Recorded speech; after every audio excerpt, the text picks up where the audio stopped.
Hello everyone, how are you this evening? Well, I should hope.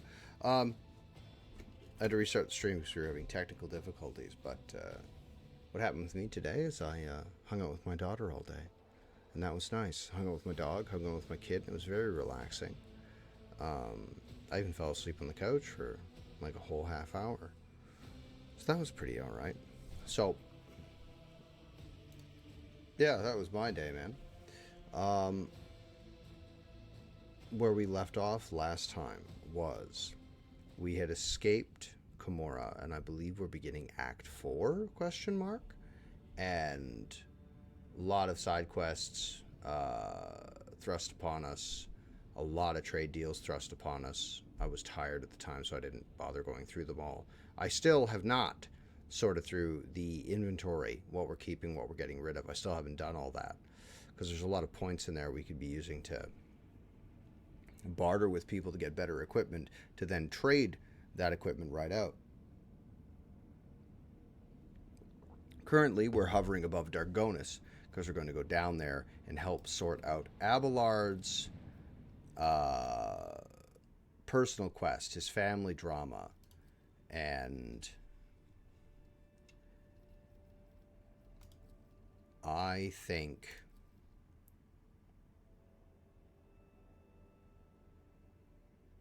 that there should be a fucking collective box of stats here for this. But these are my chatty ones, and they're going to be terrified to see Heinrich here. But Adira, Cassia, Jay, plus him, that should be pretty good for my awareness and everything, and help solve Abelard's whatsits. And Jay'd be used to intrigue and whatnot, so we'll bring her, and Cassie would find it very interesting. So either way, that's what we're setting into today. Now, I'm only streaming for a little under 2 hours because there's a white thing stuck at the top of my head. There it is. What is this? Ah! It's a piece of a cookie. It's a piece of a cookie for my daughter because she was eating cookies big time today. What is this?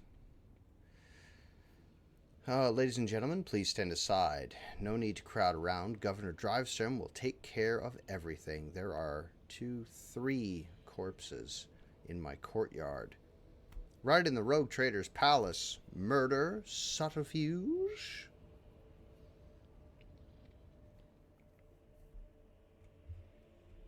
In fucking plain speaking, what is going on? Warden.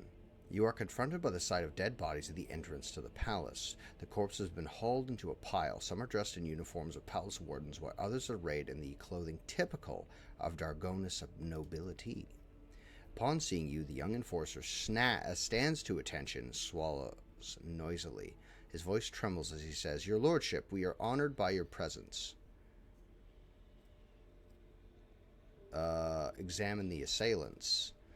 The bodies of the assailants are studded with many augmetics, but on closer inspection you realize that they are not merely implants. Their construction makes it clear that the deceased were not humans, but in fact rare, high-functioning servitors. Abelard frowns. As far as I know, House Gaprak has received such servitors from the Crimson Priesthood as gifts in the past, although this is my first time seeing one myself. So what is this mess? You see, your lordship, these people wanted to attack. The warden clears his throat. Second Lieutenant of the Palace Guard, Elam Waite, reporting. Shortly before you arrived, we averted an assassination attempt on the rogue trader. The palace soldiers detected intruders and engaged them in combat. Where is the court chancellor, Clementia Wersarian? I think she's with the rest of House Wersarian, detained in the throne room, that is. Governor Drivestone has gathered all Dargonus nobility there to pronounce a guilty verdict against House Wersarian. Why is the governor not here to greet the rogue trader? I do not know, your lordship. Perhaps he is. The guard throws a fearful gaze at Abelard. You can probably find him in the throne room where the governor intends to put House Wersarian on trial. Okay. There was a crumpled up letter inside the pocket of the blood-soaked jacket.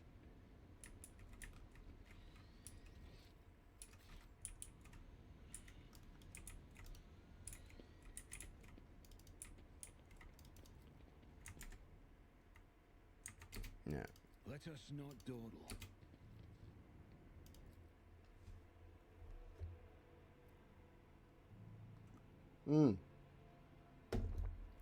That we're going to be doing a lot of talking, so let's throw that ring of persuasion on somebody.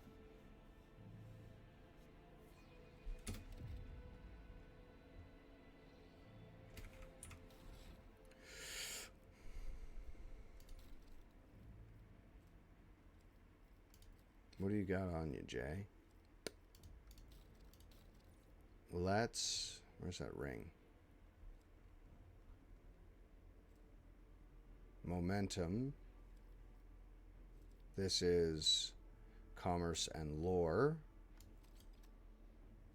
10 to persuasion. 30. That's 25 to Jay's persuasion. So that's pretty fucking up there. Lore. Imperium.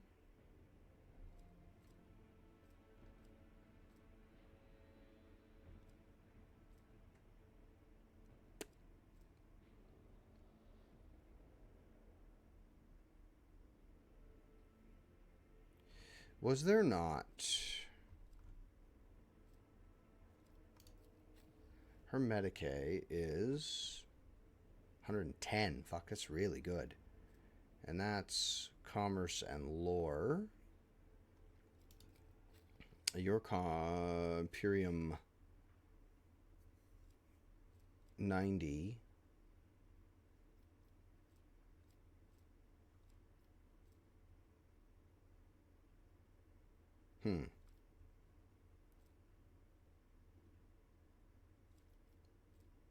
Oh, yeah, no, that's way better for her. Persuasion is at 113. Holy shit. What's your persuasion at? Okay. Awareness, carouse, logic.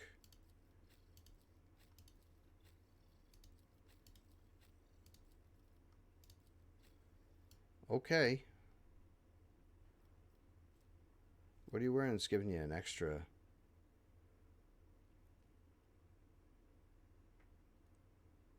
Okay. So that's that. All right, let's get up in here. When we get back, do you want to go back to that? What is this? Let me through. I have an appointment with the Chancellor Clementia Worsarian. My apologies, my lord, but you cannot go any further. Governor Drivestem's orders. This is ridiculous. I shall complain. That's what you're doing currently, as it stands. Move over. Let his lordship, the rogue trader, through.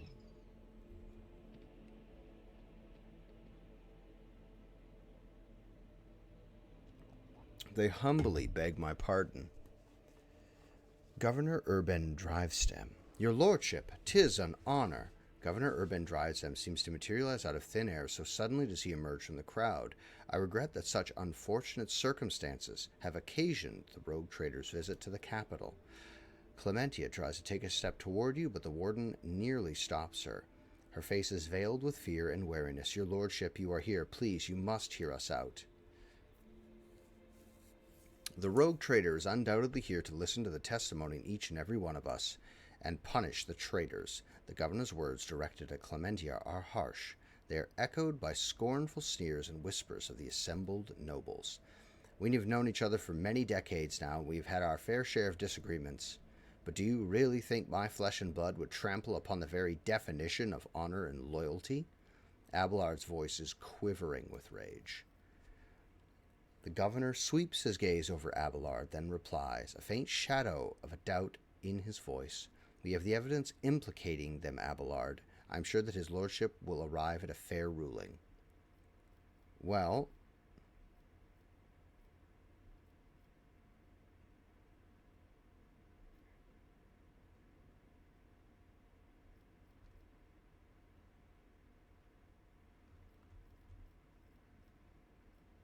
first of all, what are the charges against the House Worsarian?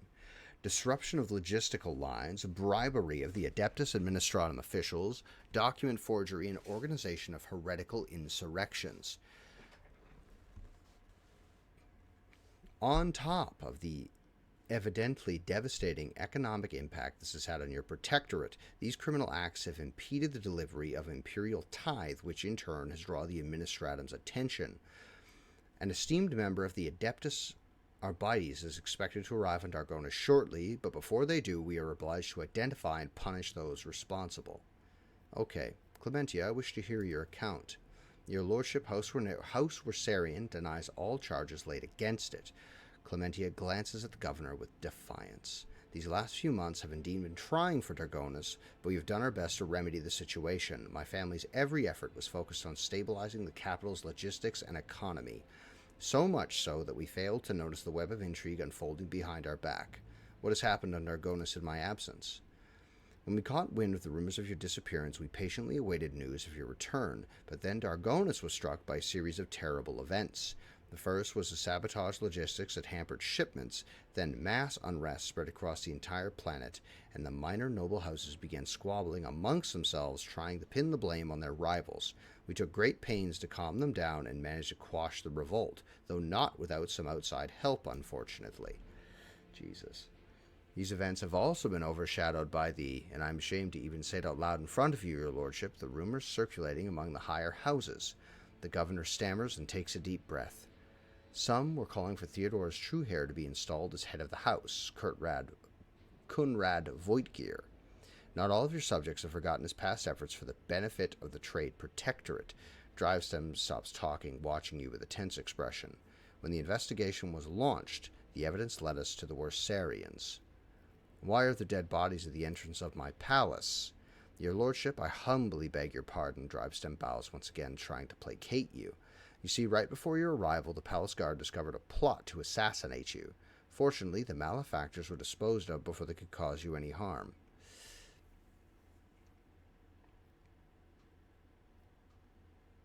Drivestem, you aren't... let's see.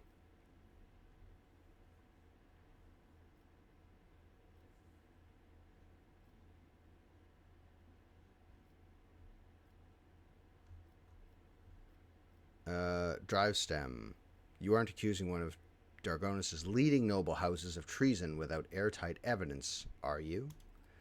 Of course I have evidence, your lordship. The investigation has established that members of the Wersarian family, which is responsible for both Dargonus' fleet and its logistics, use their contacts and influence to forge a host of documents in order to undermine the planet's supply routes and economy, thus fomenting unrest among the inhabitants. Okay.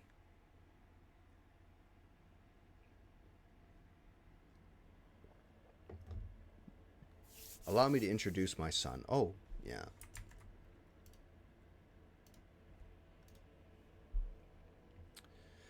My son, Cornelius. The governor points out the lanky young man standing beside him. He bows curtly, but avoids meeting your eye. Cornelius holds a prestigious position at the Administratum Palace, and it's thanks to him we managed to identify the trace in the entire chain of forged documents.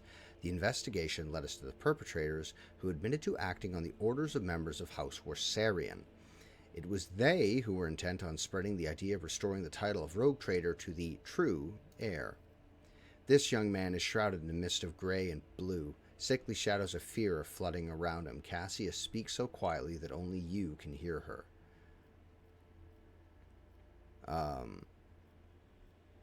Your words alone are not enough to make me doubt the loyalty of House Wersarian. As a rogue trader, I order you to release them from custody at once.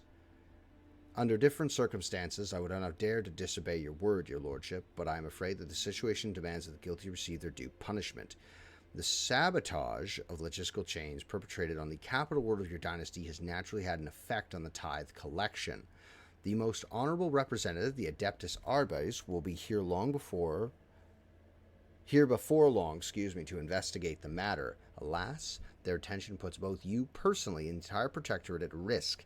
However, we will still have a chance to alleviate their displeasure by resolving this incident ourselves and punishing the culprits.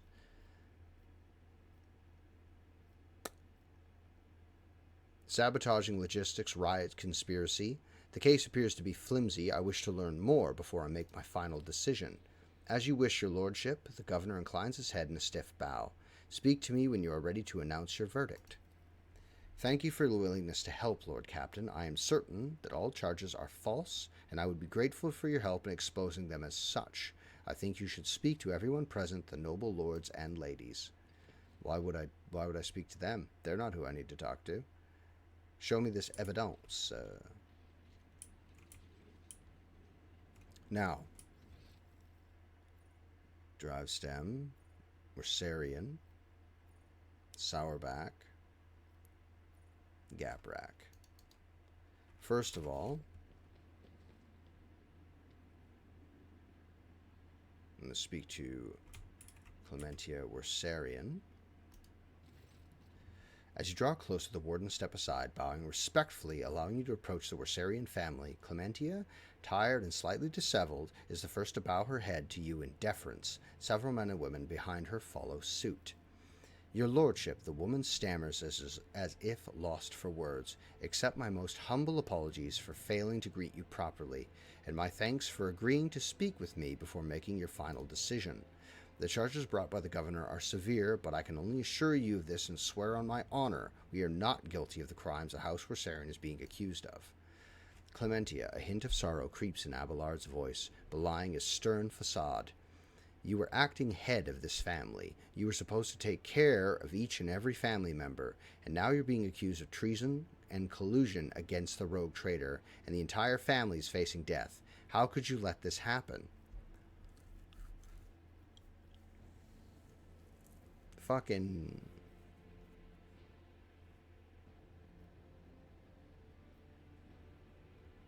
The governor claims you forged documents in the administratum.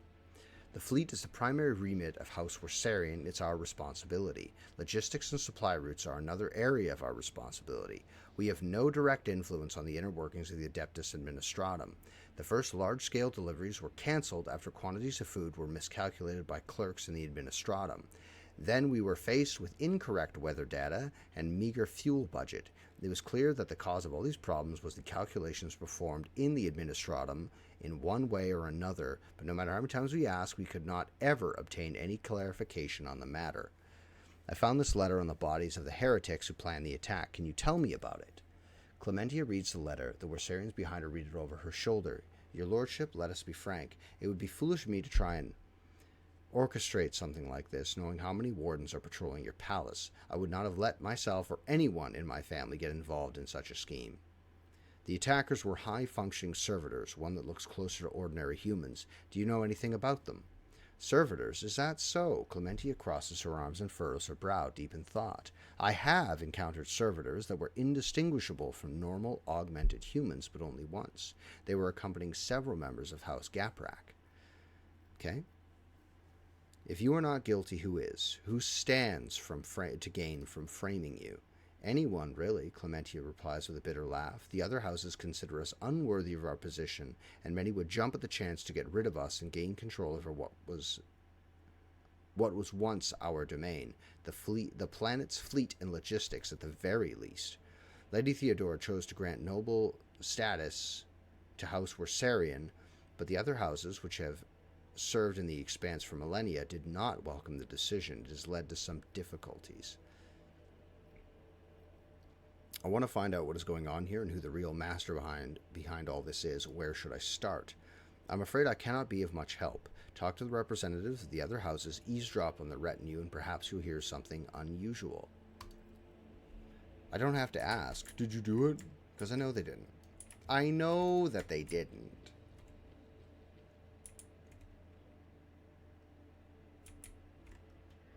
Okay. First thing we're going to do is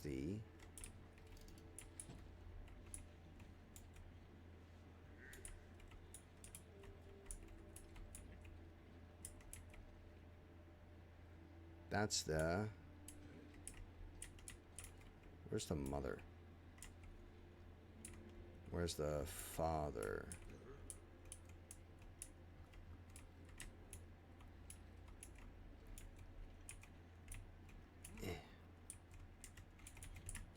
Here we go. Talk to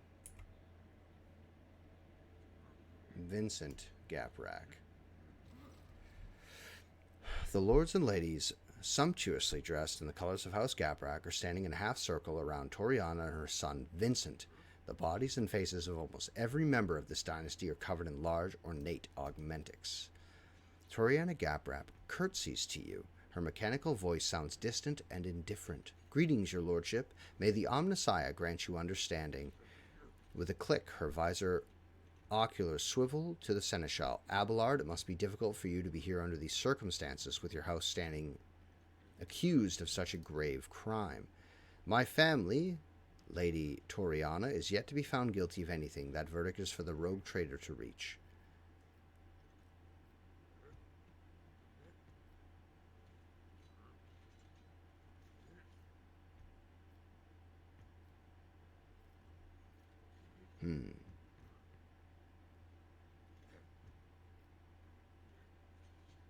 Do you think the accusations against Wersarian family are true? I would not take such responsibilities upon myself and rule on their guilt, your lordship. I do think Governor Drivesim's accusations are worthy of consideration, however. In your opinion, which nobles might have a reason to be a party to such a conspiracy? She thinks for several moments before replying.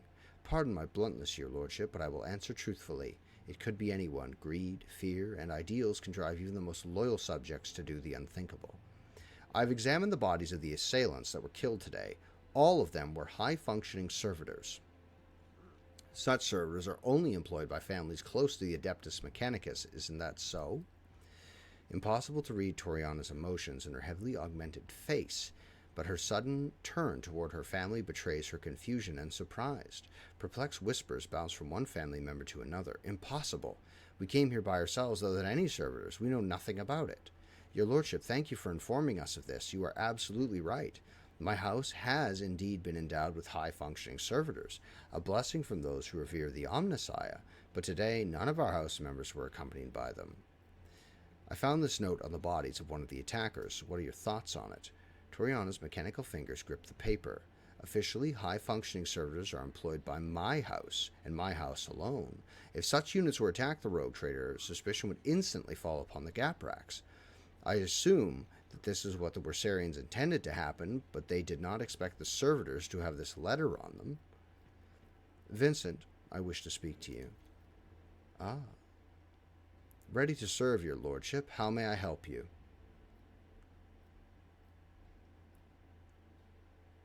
What do you make of the charges against the Wersarian family? Could they truly be guilty? I do not think I can doubt the validity of the accusations, but Vincent's voice trails off, and he seems to retreat into himself for a moment. Before continuing, he takes a deep breath.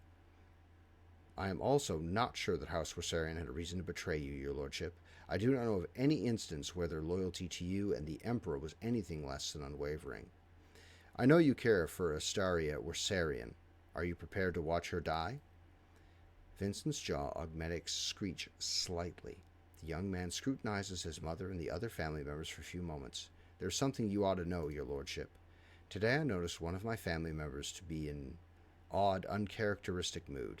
Hayland Gaprak is my paternal second cousin once removed. May the Emperor save his soul. Unusually reserved and self-possessed, today he was frantic, anxious, fidgeting with a small piece of paper, seemingly looking for someone with no avail. When I last saw him, he was headed to the entrance hall where the altars are. Perhaps you should talk to him. Very good. I shall take my leave. Is there money to be made? Let's have a talk with the fellow. Ah, there he is. Hayland Gaprak.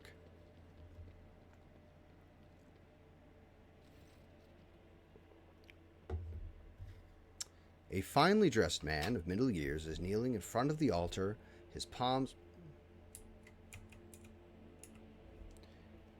folded in prayer close to his face. The implant-free parts of his skin are a sickly blue color. The nobleman does not react to your presence, and he does not lift his head, he does not blink, he does not even breathe. Only when you draw closer do you realize that he is dead. Bonk. Le dude.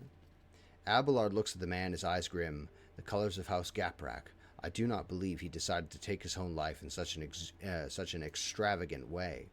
As far as I know, there is a warden post here, but I do not see any wardens. The seneschal looks around. There is no one to ask what happened here or to whom this man spoke before he died. I'd like to ask Urband where the palace guards suddenly disappeared to. Heinrich leads toward the dead man, a familiar sight. There are poisons that rapidly damage the nervous system, causing paralytic spasms throughout the body once injected. The victims usually suffocate slowly and painfully, unable to call for help. Examine the body. You cannot identify any wounds or other. Fuck you. Fuck you. Oh, I hate the fucking...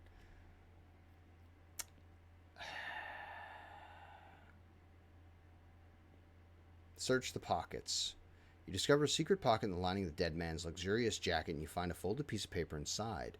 Hiding behind a handkerchief embroidered with the initials HG. Short note. Look around. You are almost certain that wardens are usually stationed nearby, but their post is empty. Where have they gone?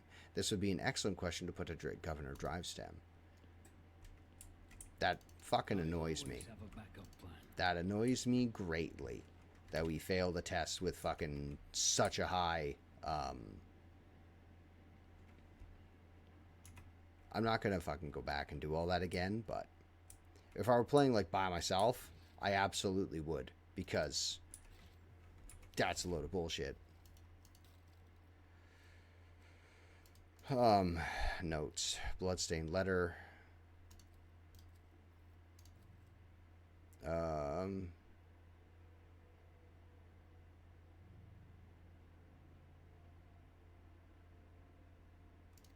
Okay, there's that note. Short note. Make sure the rogue trader is attacked by someone loyal. It should appear as if he was staged to let the Warsarian family escape. This is the last assignment. Soon your debt will be paid off in full. Okay. So...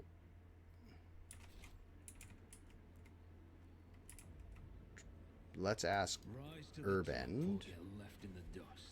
No, we're standing here. That annoys me. Such high fucking scores, and you... Governor Drivestem is surrounded by his retinue, who are all dressed in expensive gowns and finery. The matching color scheme of their outfits and the striking physical resemblance among them suggest that they all come from one family. Your Lordship, thank you for giving this case your undivided attention. The governor bows, and the rest hasten to follow suit.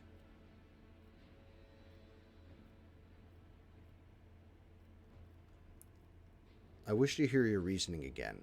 What makes you think the Warsarians are behind the plot against me? As soon as logistical and economic problems gave rise to the initial rumors, we tried to find the person responsible for spreading the calls for Voigtgear's return. The investigation showed that some of the documents inside the Adeptus Mechanicum were forgeries. We can thank my son Cornelius for such an astute observation. Your Lordship, a slender young man bows to you awkwardly and nervously licks his dry lips. I assure you that my humble person is undeserving of your attention. Cornelius holds a prestigious position at the Administratum Palace, and it was he who discovered the errors leading to the disrupted logistics. I also thanked him that we found the perpetrators of the forgeries who admitted to acting on the orders of House Warsarian. Then added in 3 minutes. What do you make of this letter? I found it on one of the assailants. Governor Drivestem peers closely at the bloodstained paper. It looks like another piece of evidence incriminating House Warsarian. Perhaps they truly did intend to kill you, or at least cause a stir to help them escape custody during the confusion that followed. All of the assailants were high-functioning servitors. Such servitors are only employed by families close to the Adeptus Mechanicus. High-functioning servitors? Drivestem ponders this, rubbing his chin with his thumb. Such servitors are indeed rare, and the Gabraks do have them in their service, but this could have been done intentionally with an eye to confusing you? What? Okay, I guess that's what he meant. Anyone with the desire and sufficient funds can hire them. Tell me more about your son, Drivestem. Thank you for your interest, your lordship. I am not worthy of it. The governor's son bows and stands still as he nervously stares at the floor. Show due respect Forgive him, your lordship. This is the first time he's had the honor of attracting the attention of the rogue trader. Heinrich narrows his eyes and, glancing at you, shakes his head. Tell me more about your job, Cornelius. What do you do? I manage the documents and records related to the economy of Dargonus. You probably know how scrupulous the workers of the Adeptus Administratum are. I am afraid that a more detailed explanation of my duties would mirror the administrative process of the Administratum. Too long and overly detailed. Cornelius tries to look you in the eye, but it's clearly hard for him to do. How did you manage to find the forged documents in the bureaucratic hell that is the Administratum? When compiling reports on last cycle's supply chain, I noticed inaccuracies and discrepancies in the figures. With the help of the other clerks, I managed to find several other documents. Cornelius stammers and swallows noisily. Comprehensive data analysis has shown that the discrepancies were caused by intentional tampering with the data, thus leading to some logistical problems that were practically unsolvable. Father and I have managed to single out the Administratum clerks responsible for tampering with the data. Following a heated interrogation, they confessed that they were following the orders of someone from House Worsarian. Everything was supposed to look as though they were the ones suffering losses from the logistics and economic problems. They have an ad in about 10 seconds, so I'm going to stop reading so we don't miss out what's going on, because I think that's just fair to you guys, and that's what I'm going to do. And if you're watching this on YouTube, you can then skip ahead 3 minutes. But that said, today I just hung out with my kid. That's all I did today. It was good. Sage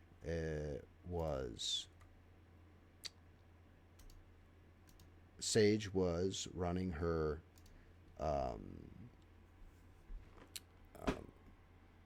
massages, and that was very productive. That was very, very productive for us. So I just hung out with the kid all day, hung out with my dog. I didn't really have a chance to do anything. Oh, I did get an email back from one of the places I applied at. I've yet to respond to it because he kind of asked me some really big questions. So I have to get back to him on that and chip away at those, and that's something I can do tomorrow. But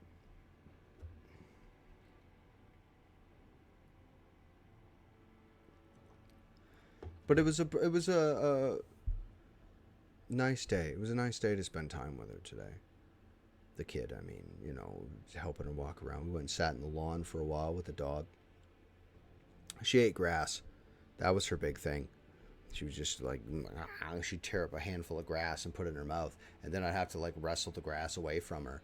And then she'd crawl over to the dog, and then we'd have to start all over again. With the grass, it was productive. But she's only 7 months old, so that's what they do, man. And people would walk by and with their dog, and my dog would hey, get out to feel, He wasn't, he wanted to play with a couple of the dogs. People walked by. It was nice. It was a genuinely really nice day to hang out with the kid. Sage got to help a bunch of people. That was really nice. Went out, got groceries. I'm looking for a monster truck for my son. There's a specific monster truck that I want to buy for him. It's $5. The problem is that I can't ever find it, and anywhere on the internet it's $20 to get this fucking truck. Or it's on Facebook Marketplace, and it's an 8-hour drive to pick it up, because I contacted someone and said, hey, my little guy would really love these. Is there any way you could just I'll send you money if you would mail these to me? And they're like, yeah, no, it would cost more to mail it than it would to it would cost more to mail it than it is for you to just give me the money for it. I said, well, I'll pay the shipping and handling too. And they're like, nah. And so they just didn't. So, but the truck in question is it's a bone shaker monster truck. It's got a skull on the front. It's got a skull in the front, and it's got like exhaust pipes out the side, and he's wild about it. He's wild about it. But I can't seem to find one here. So there's that. And the ad break's finished. So we're back to back to Rogue Trader. Anyway. But how does House Wersarian have access to the Adeptus Administratum? There's no conceivable way they could do all of this in a place where they don't hold any power. Before replying, the governor's son nervously adjusts his expensive frock coat. I think the right amount of money can open any door. Cornelius, what's the true reason for your nervousness? The young man's pupils suddenly dilate. He stands at attention and replies to you in one breath. This is the first time I've spoken face to face with a rogue trader. I'm afraid of saying something wrong or forgetting something important. The governor closely watches his son. His tone changes, now sounding strict and curt. Do you wish to tell the Lord Captain anything else?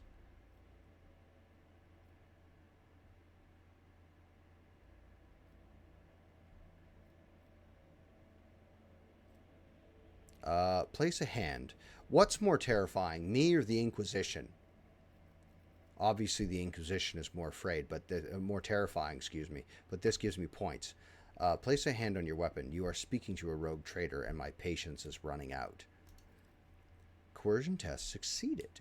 You see the flash of terror in Cornelius' eyes as he stares at your hand on your weapon. He speaks quietly and confused, and without raising his head, forgive me, your lordship. I can't do it anymore.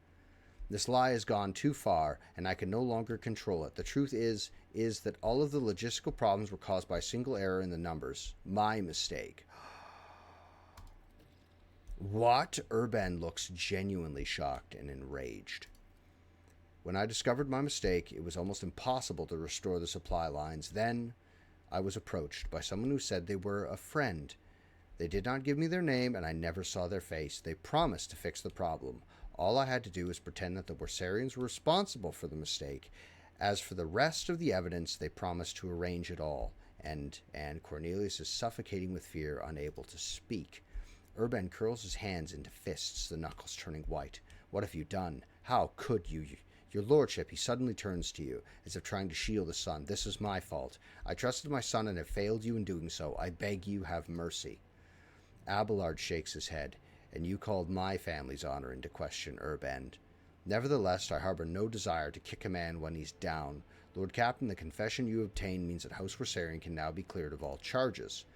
But we still do not know who is behind the forgeries, the riots, the plot, and the assassination attempt. Someone is committing their foul deeds, sowing chaos right under your subjects' noses. To leave that stone unturned would be disastrous.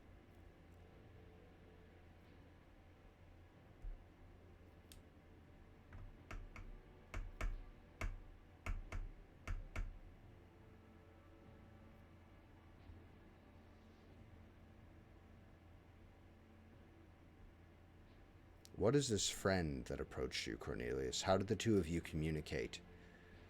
By letter. I received a letter out of the blue one day. It was unsigned, but the person writing already knew about my erroneous calculations.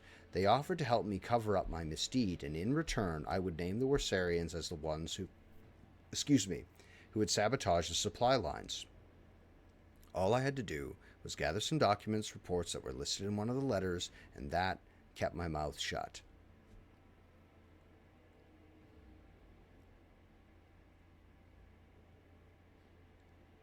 I have a sliver in my finger.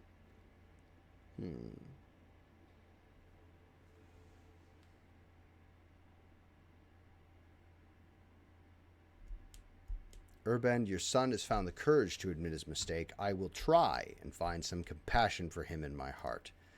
Thank you, your lordship. The governor bows low and gives his son a look full of bitterness and frustration. As for your position, I think you will be reassigned to a role requiring less responsibility. I will return to you later, because there's still one family I have to speak to. And that's this lot here. Macarius Sourback.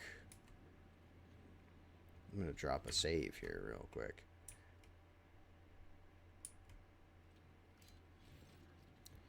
Before bowing, Sourback scrutinizes you with a bitter, judgmental look. Your lordship, Hector Sourback, looking like a younger copy of his father, stands at a slight distance close to his mother. An expensive yet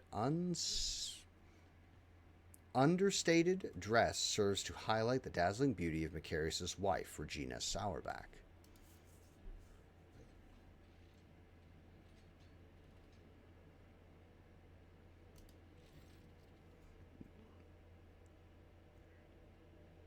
So I go to talk to Macarius, and he's like, yep, and he just turns away from me. Okay.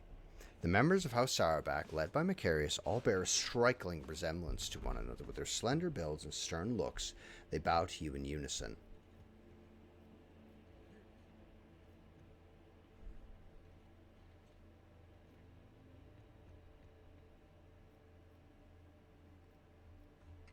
Do you really believe it doesn't matter if they believe it or not? Who apart from the Warsarians could have a motive to conspire against me? Macarius Sourback, House Drive Sem, wishing to expand their clout. House Gaprak, who lost all of their influence after the Kiva Gamma incident. Sourback looks back at his family, then turns to you. House Sourback, whose patriarch is too direct in his communication with a rogue trader. Anyone could have a reason to conspire against you, and equally, they could have none. It's not a question of motive, but of loyalty. Each of your subjects has sworn an oath of loyalty to you, whose sincerity do you doubt? You know what, that's actually quite reasonable. The assailants sent to the palace were rare, high-functioning servitors. Do you think the Gapraks could be behind the attack? Sourback looks away briefly and replies to you with a curt laugh. I have always thought Toriana too weak to participate in such risky ventures, but it seems I was wrong about her. Do you believe the Warsarians are guilty? Certainly, Sourback replies without hesitation. Governor Drysdale possesses proof of their guilt, and they have no means by which to refute it. Even if I were to entertain the idea that the Warsarians were being framed, how much longer would their house have lasted anyway if it was so ill-prepared for treachery? He addresses Abelard with a slightly mocking tone. My advice to House Warsarian would be not to appeal to the rogue trader for help, but instead to simply stop, accept their fate, and not make matters worse for themselves. I cannot remember Justin von Valancius seeking your advice on what House Warsarian would do in this situation. Pay attention, Macarius. Focus on the rogue trader's questions. I discovered a dead body in my palace. A man of House Gaprak was killed while praying to the Emperor. He had this note on him. Do you know anything about it? Macarius looks at the note without taking it from your hands and replies without hesitation. No, I know nothing about this note.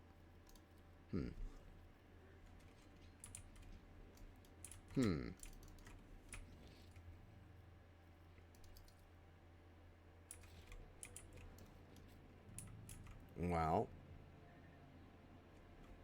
I'm going to drop a hard save here.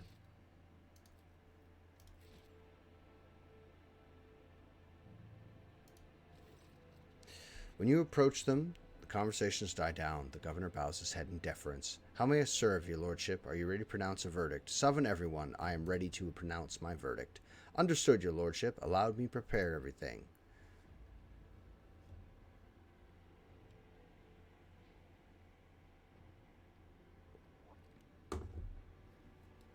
Many faces are watching you, each and every one awaiting the rogue trader's verdict with bated breath.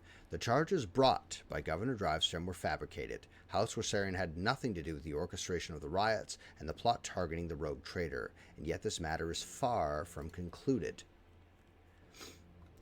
A wave, shocked, murmuring sweeps through the gathered nobles and then quickly gives way to oppressive silence. Not so much as a whisper interrupts your speech.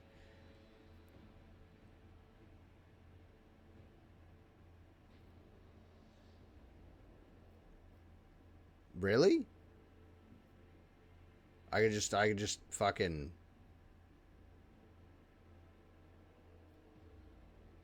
I've done this wrong.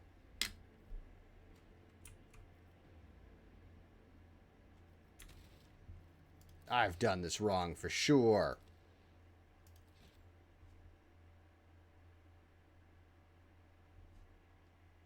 There has to be more than that. There has to be more evidence than that.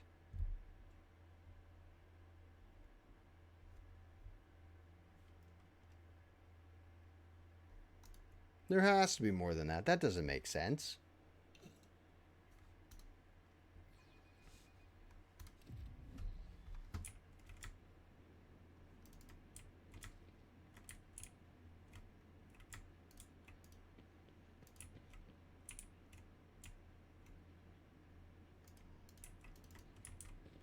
Is there anyone else to talk to? Is there anything else to do? Keep your wits about you.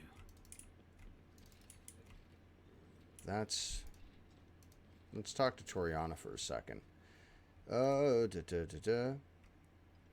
Greetings, your lordship. Abelard, must be difficult. I discovered a dead body, a member of your house, right here in my palace. He died kneeling in prayer. Toriana covers her mouth with her hand in surprise, turning to her family and looks for someone among them. Halen, it can't be. Halen, was it? Tell me more about him, Toriana. Halen is one of the lower-ranking members of House Gaprak. Despite his advanced age, he was never held in high office, but he was forever striving to better his position, even beyond his abilities.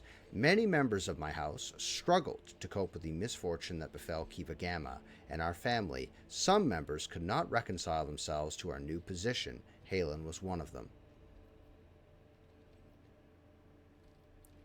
What could have happened to him? Toriana's visor oculars are fixed on the floor, her fingers restlessly clenching the fabric of her dress. Toriana, the time to keep silent is long gone. The future of the von Valancius trade dynasty and your house are both at stake now. We lost Kiva Gamma, a truly devastating blow to every member of House Gaprak. I lost all hope for the future, and my kin lost their sense of purpose. We needed time to recover and chart a new course for ourselves. We were and still are more capable of doing that, but I will not deny it. The other houses have offered us their assistance for their own self-serving ends. Perhaps Halen decided to take up with one of their offers behind my back. Okay. The Seneschal bows ever so slightly and speaks quietly so that only you can hear him. Lord Captain, the Gapraks. All, or perhaps only some of them, are definitely involved, but I suspect that they were not behind the plot against you. Halen Gaprak could be nothing more than a puppet in the hands of a deaf puppet master. We must expose whoever that is if we are to prevent the pestilence of heresy from spreading any further. All right, what do you suggest we do? Interrogate the heads of the Drivestem and Sauerback houses. One of them has been pulled through the strings here. Once we uncover new evidence, announce the guilty party and will be publicly executed. Before you pronounce the verdict, I suggest focusing on each house in your indictment speech, and I shall observe them. I've known these people far longer than you have. I know all of their gestures, habits, and behavioral quirks. I am sure that I will be able to determine which of them was responsible for the riots based on their behavior. Okay, so back over here. First, we're going to start with Drivestem.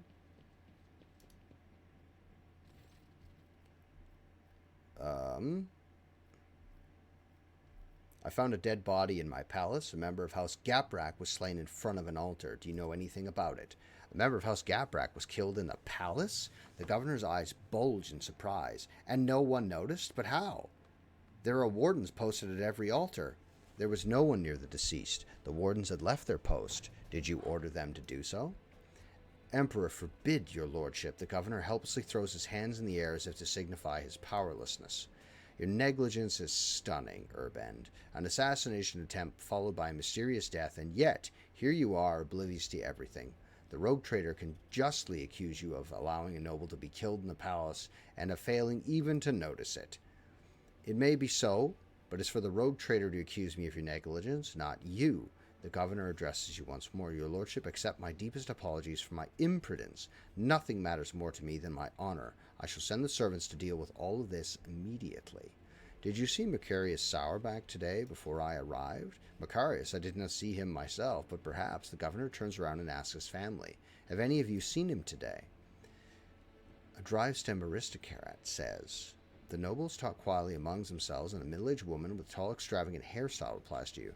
I think my sister and I saw him sitting on the bench some distance away from the palace entrance. We think he was accompanied by a gentleman, but forgive us, your lordship, we could not make out his face. Lead me to that place. Of course, consider it done.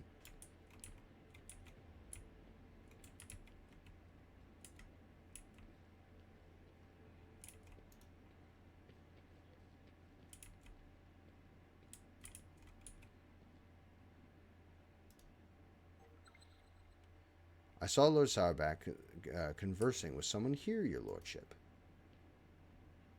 A recognizable House Sourback usually serves this wine. Okay.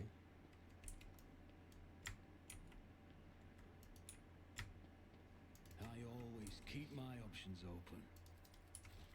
Okay. Do you have anything? I discovered the body of Halen Gaprak here in this palace. He had a note on him. Do you know anything about it? The younger members of the Swearian family crowded around to examine the note in Clementia's hands. All present are beset with worry and bewilderment. I am not sure if it's even relevant, but perhaps you should know, since the fall of Kiva Gamma, House Gaprak has been faring poorly, to say the least. They have been looking for ways to enhance their influence and improve their lot, including asking for help from the other noble houses. They have not approached us, of course. It is shameful to seek help from those you consider your inferiors, you understand. But perhaps the drive sims of the Sourabacks can tell you more of this matter.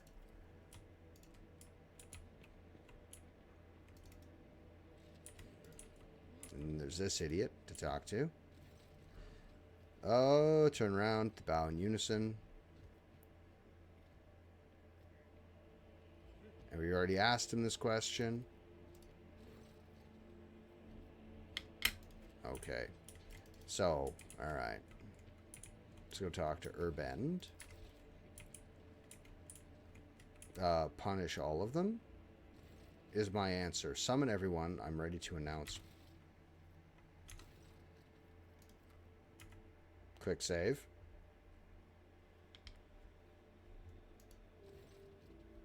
Summon everyone. I'm ready to announce my verdict.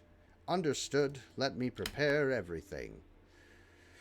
The charges brought by Governor Drystem were fabricated. House Rosarian had nothing to do with the orchestration of the riots or the plot targeting the rogue traitor. However, the real perpetrators are here in this very room. The Seneschal nods to you as if urging you to continue, then shifting his piercing gaze to the crowd before you.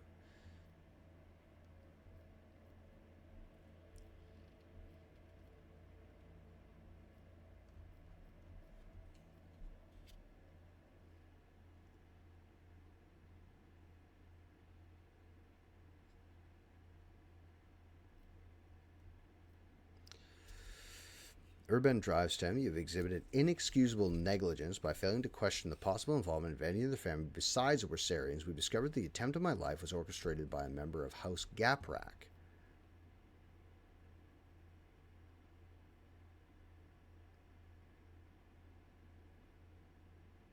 Oof, publicly embarrass him.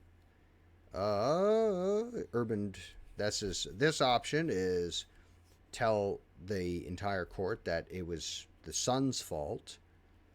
Toriana, all of this is true. Toriana Gaprak, a member of your family, orchestrated an assassination attempt against me here in my own palace, and though he's already been found dead, this act is reason enough to forever brand your house as traitors. That's untrue. Contempt. I know that House Sourback offered their help to the Gapraks, and the late Halen Gaprak seemed to have accepted the offer. I suspect you are responsible for their death as well.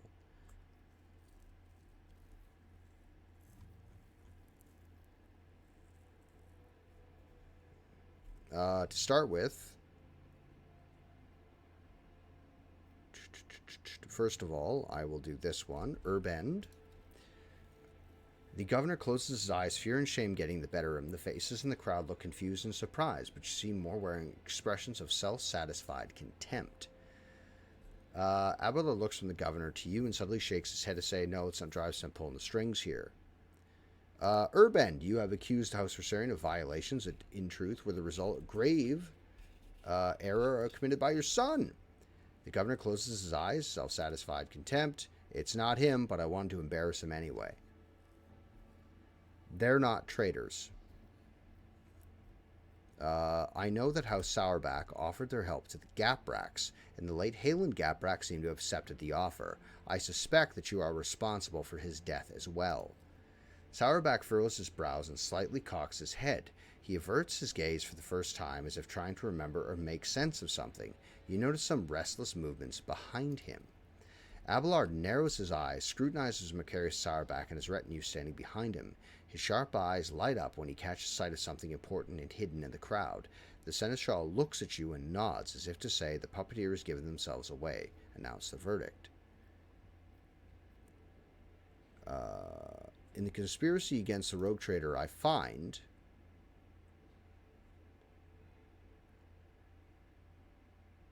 the air in the room is frozen with a tense, almost electrified silence. All the nobles, some with fear, others with reverent anticipation, await your verdict. House Sauerback guilty. The head of your family has never tried to hide his attitude toward me, and that is more than enough to convict him. I will not go against your despicable verdict. I will accept it. House Sauerback has never given you any reason to doubt our loyalty, and thus I will accept death with pride, for there is more honor in that than serving the likes of you. He raised his chin defiantly, and it seems as if he's suddenly looking down on you from a great height. Regina takes a breath to say something, but stops at the last moment. Her beautiful face does not express anything but frosty resignation. A shadow falls across Abelard's face. His tone is unwavering, but you hear the soft ring of regret in it. The noble dynasty and all its branches have been found guilty of heresy by order of the rogue trader. The entire house will be executed. The sentence is to be carried out immediately. That's a lot.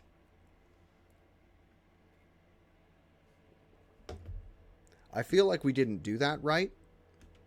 I feel like because we failed that Medicaid test, we got the wrong answer. I feel like a whole house being fucking annihilated is... I feel like the whole house being annihilated was the wrong answer. By order of the rogue trader, the members of House Sauerback are sentenced to death for heresy and crimes against the von Valancius dynasty, trade dynasty.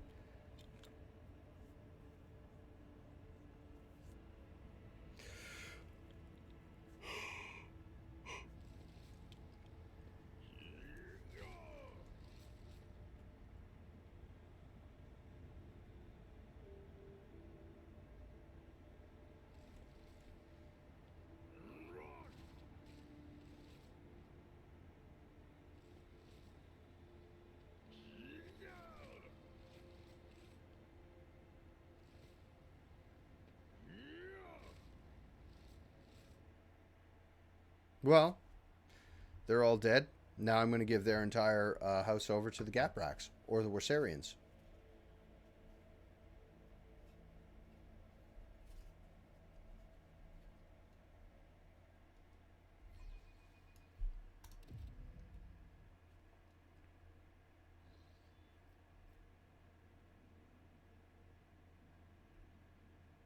I don't feel good about that.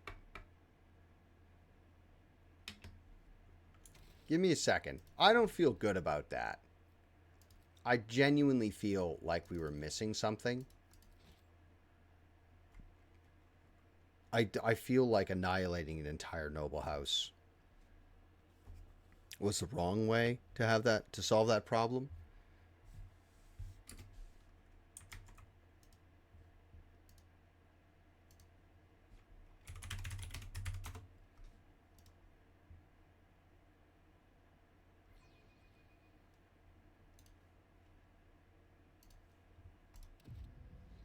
Let me just... Is there someone else I can talk to?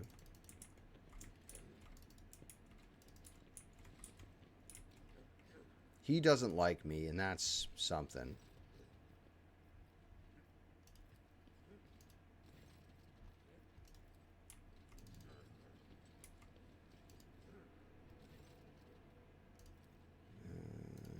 Abelard. Vincent. It's the same options.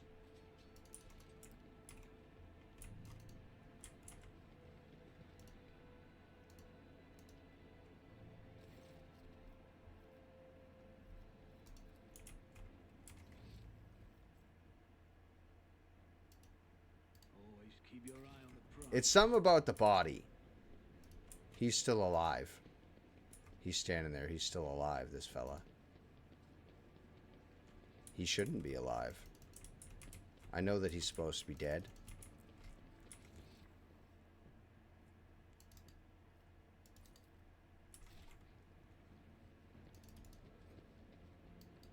What?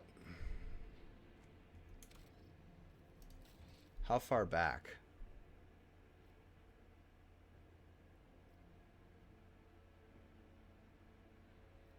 Let's see if we can. Let's see if we can pass that test before we do that. I feel like the test is the thing we failed, and that is vital.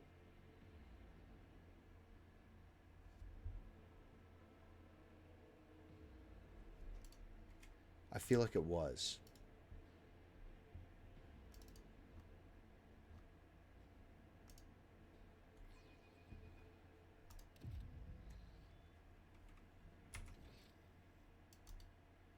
Did we talk to this guy already? Is he a corpse already? I'll start this whole thing again past this test, so he's already dead. Let's go talk to these guys.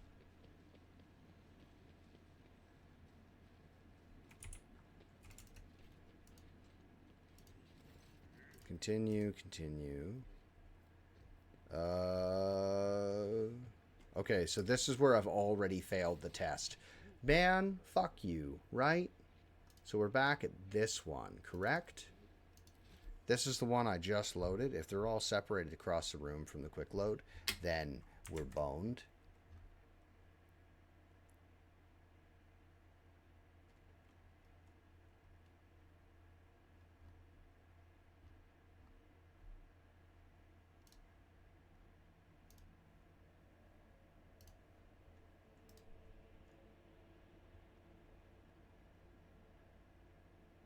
Because now I can just like tear through these like lightning fast because I've already read them all.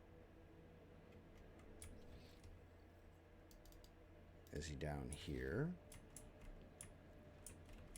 Have we spoken to them yet about the fella? Hold on. We have to figure out about Galen. Talk to Vincent, then Galen. Continue. Fuck. Not this. Load. Shit. That was the one. Ah, we got to do it all again? Is that worth it? Is it worth it? Yes, because I don't have to read it through. And I need to know. I need to know. Sorry.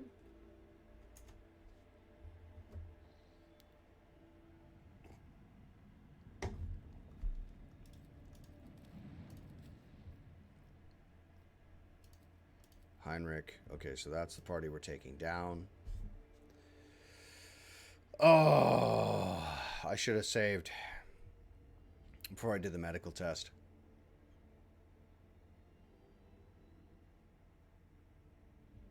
I have a Medicaid of like 110. I fucking...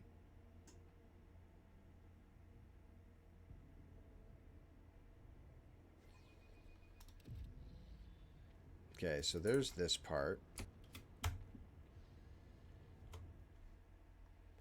Continue. Medicaid. Examine. Point at the bodies. What is this? Where is she? Where's this? I must take my leave. Oh my god. Do all this again. Oh my god. Crumpled up letter inside the jacket. Inventory. Go to this. Bloodstained letter. Keep it discreet. Make it look like it was them.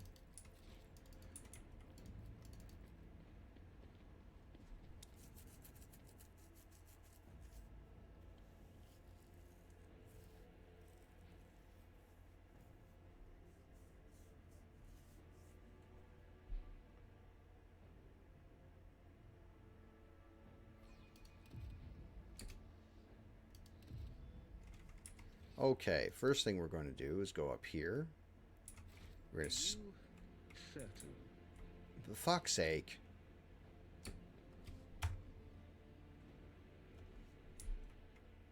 Get in.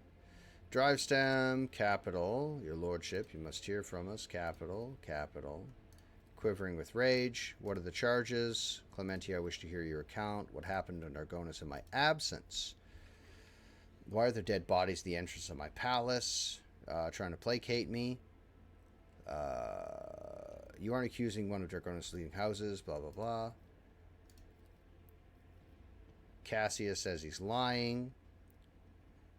Do you support the governor's accusations? The aristocrats in attendance exchange glances, and noble lords averting their gazes, and noble ladies hiding behind their fans. No one is willing to be the first to answer. Over his many years of service, Governor Drivestem earned Theodore's trust, and he holds this high office for a reason. Sauerback's tone is stern and imperious. On behalf of House Sauerback, I support his accusation. Toriana Gaprak, your lordship, Governor Drivestem has always faithfully served the rogue traders of House von Valancius and concerned himself with the future of your trade dynasty. And so, House Gaprak thinks his charges against Housarian to be sound. The augmentics hide Toriana's emotion, but her voice sounds slightly timorous. Clementia Wersarian, I humbly ask you to allow me to speak in defense of my family's honor. The evidence provided by the governor is utterly false. I cannot refute it, but I can say with confidence that no one from my family has ever tried to forge documents in the Adeptus Administratum, let alone undermine the economy of your capital. I already know the answer to that. The case appears to be say it anyway. This, then that's about the cop coming, sabotaging, logistics. Let's sort this out. We will speak to every member of the family. Do Galen, save before, pass the test. Is there money to be made? Find out how he was killed. That's very important. Speak to the Wersarians. Grandpa's going to give her shit. Are you truly guilty? Be honest. Clementia, if you know that a member of your family is guilty of the crimes you're being accused of. Abelard, it is your family too, you know. The woman's words burn with defiance. My apologies. I should not lose my composure. No member of House Wersarian is involved in the conspiracy against his lordship. Honor and loyalty are not something we take lightly, and we know whom we serve. Oh, that's good. The governor claims you forged documents. I found a letter in the bodies. Can you tell me about it? The attackers were high-functioning servitors. If you're not guilty, who stands from it? All of them. I want to find out what's going on. I shall take my leave. First question is for the drive stems.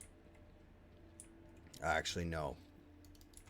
I know the drive stems are incompetent, so we're going to follow this tug on the string of Galen. Continue, continue. Do you think they're true?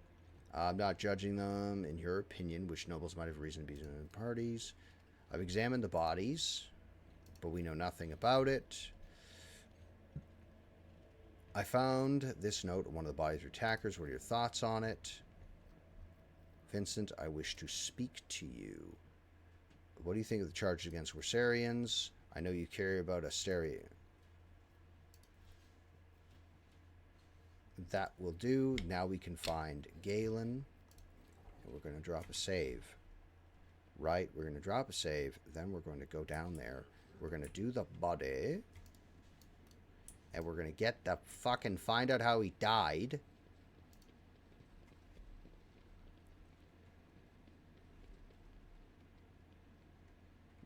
Get downstairs and you find out he's a corpse. Dead. Continue. Continue. Awareness. Examine the body. Oh, it's awareness, not Medicaid. It's still at 122.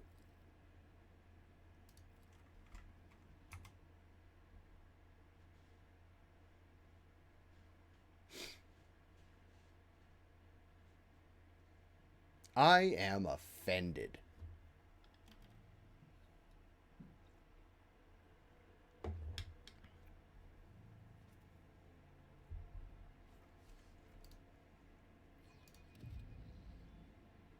Okay, go down to here, please. I'm offended and I'm insulted. Get it right.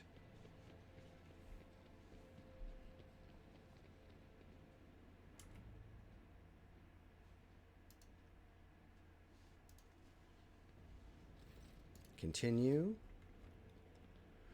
Then he dies and no one notices because all the guards are gone. Continue. Continue. There are no visible wounds on the body, but near the edge of the gold rimmed collar you notice a tiny puncture in his blue skin, likely a wound caused by a thin needle. Ah!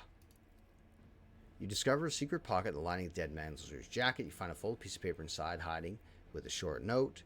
Look around. There's no guards. Step away from the corpse. Back upstairs, talk to these two. So he was stabbed in the neck with a needle. We knew that his skin was blue and whatnot, so it wasn't his fucking augmetics. Toriana. I discovered a dead body, kneeling in prayer. Halen was it? Tell me about him. Halen, advanced age. What could have happened to him? Dress for fabric. It's not time to lie. Gap rack, own. So what do we suggest? Continue. I shall take my live. That's blood ties. Now we'll go over and talk to these assholes. I'm going to save here too. Macarius Sourback. Your lordship. Okay. Speak to Regina. They almost bow in unison. Do you believe the Rosarians are guilty? Don't make it worse for yourselves. Who apart from the Rosarians could have motive? Everybody. The assailants sent were these guys. And he's like, it's them. I've discovered a dead body in the palace. A man of House Gaprak killed while praying to the Emperor. He had a note on him. Do you know anything about it? No, I know nothing. Leave. Okay. Now, turn back around. And we'll talk to Drivestem.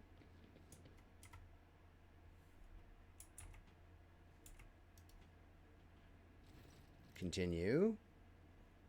Wish to hear the reasoning again. Continue, continue. What do you make of this letter? I found it on the assailants. Looks like a piece of evidence concerning the Rosarians. The assailants were high-functioning servitors. That could be those guys over there. I found a dead body in my palace. A member of a house Gaprak was slain in front of an altar. Do you know anything about it? But how? The wardens. There was no deceased. Emperor forbid. Urban, your negligence is stunning. Because he's an idiot.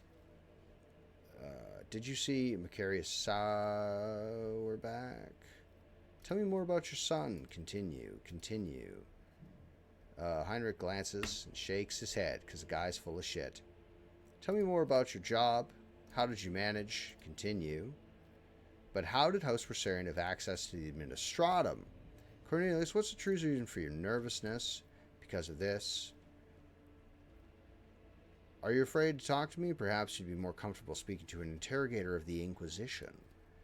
It would be my pleasure to speak to the esteemed Cornelius Drivestem in private for his father's peace of mind. No, please, not that. Yes, I have something to say that I admitted before. The sly's gone too far. I can no longer control it. I just cut myself on like 10 experience. Beg for your son's mercy. The friend that approached you. I will try to find compassion in my heart. Did you see Macarius Sourback?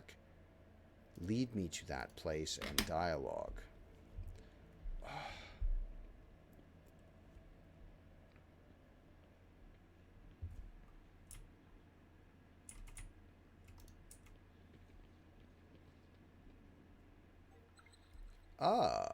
Awareness 100. Saw him conversing with Sourback. Okay, so I found a bottle of wine where Macarius Sourback was usually sitting. I feel like we failed this test. Back to Drivestem. I shall return to you later. We should try to talk to everybody one more time. Continue, continue. Take my leave. Go over here. Macarius. Nothing. Rosarians.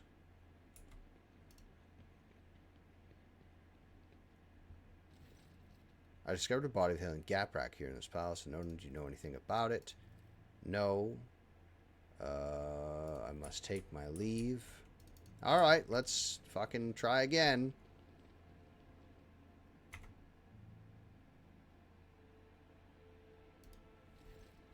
Summon everyone. I'm ready to announce my verdict. Charges brought to the governor are fabricated. You've accused Rosarians of violence. Truth. First of all, bam, your son. Fuck you. Get it. Traitors.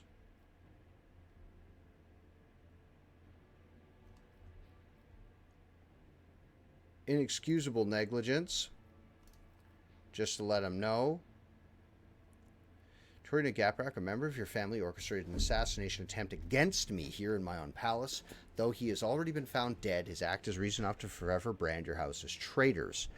I don't want to say that, because they're not. Macarius Sourback, who overt contempt implicates you in this conspiracy.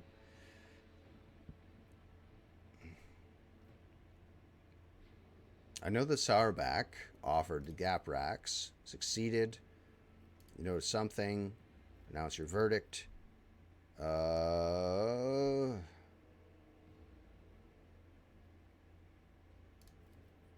Dense, electrified. House Sourback guilty?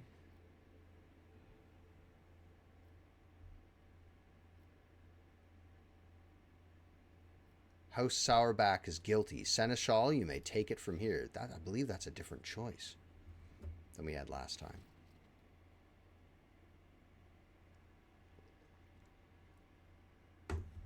Abelard steps forward and stares intently at House Sourback's patriarch. Macarius, I must admit I have always admired your bluntness. But just as I once had to say goodbye to a promotion because of my dislike for intrigue, you and your family might soon say goodbye to your heads. Now tell me how, in your blunt fashion, are you loyal to House von Valancius? Sourback narrows his eyes, grimacing. I am loyal, Wersarian. Abelard studies Sourback and suddenly nods. You're not lying, but someone else is. Someone who's poised to destroy both of you and your family for her own gain. Macarius does not have time to respond. Regina, who is standing behind him, raises her arm as if to slap the elderly seneschal.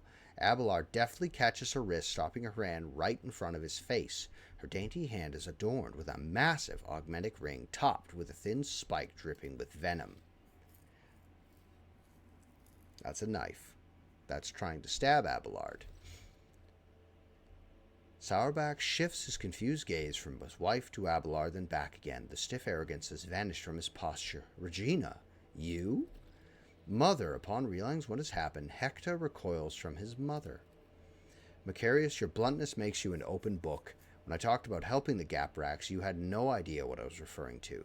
Your wife, on the other hand, her eyes started shifting like you would not believe. Regina Sourback, you alone betrayed the rogue traitor, jeopardizing the prosperity of the von Valancius trade dynasty. You alone are responsible for your unmasking.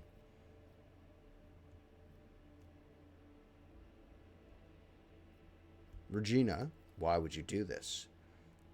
Like the spike on her ring, Regina's words are dripping with poison and rage. Because Dragonus is serving an impostor, the true heir of the Protectorate bears a different name. When Kunrad appeared on Dragonus, he paid me a visit, and opened my eyes to the truth of the situation.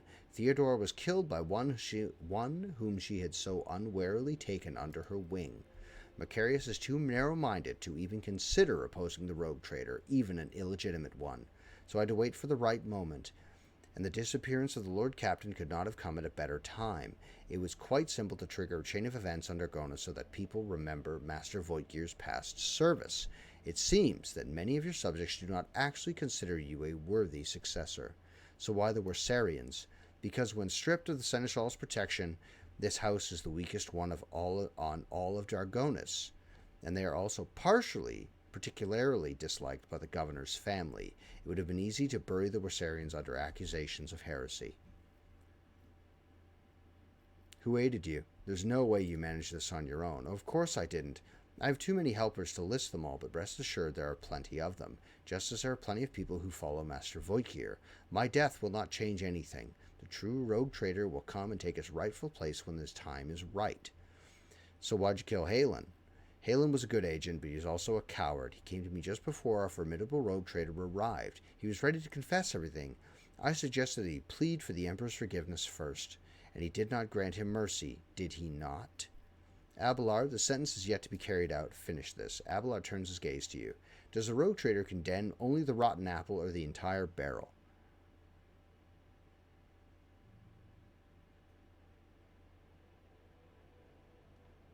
I will not exterminate an entire noble line that is loyal to me just because of one traitor.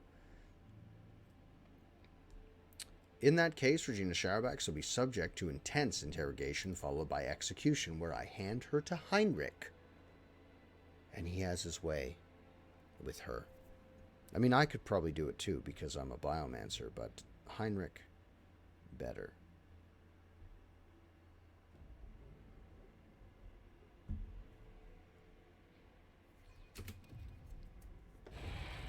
Yeah, by order of the rogue trader Regina Sauerback is sentenced to death for heresy and crimes against the von Valancius trade dynasty.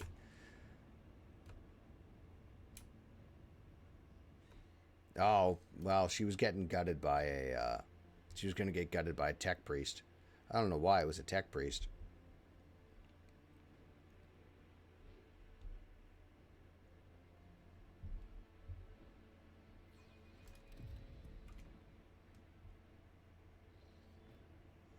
When the nobles disperse, sated by the bloody performance, Abelard approaches you, his steps firm. Lord Captain, you have my thanks. A rogue trader should not waste time on matters that his servants and trustees can resolve, but in this case your intervention was necessary, not just for the sake of my family, but for your trade dynasty as well.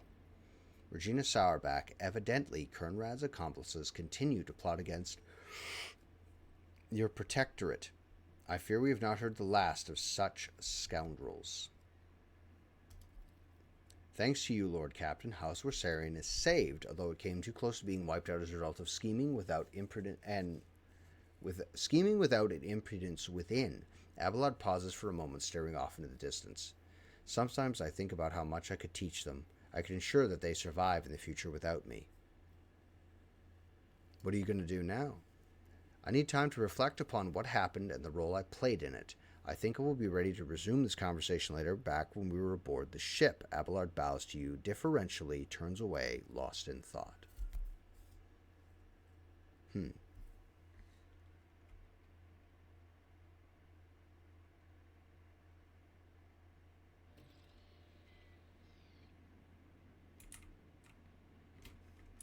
And that's sorted.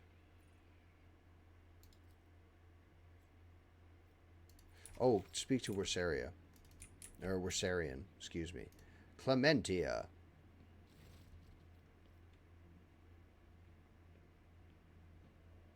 Okay. End dialogue. If I was the governor of a whole world, I'd be too busy to rest. What are you talking about?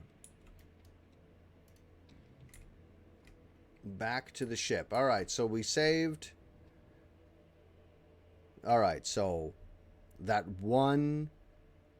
one awareness check failed, drastically altered the outcome of everything. And that's something.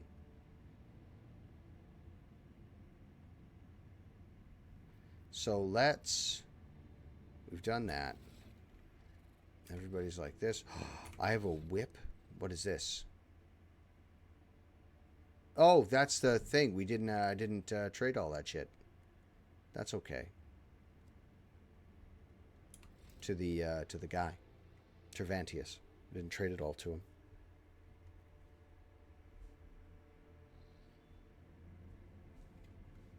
So let's do, what's the next one? Who do I like the most?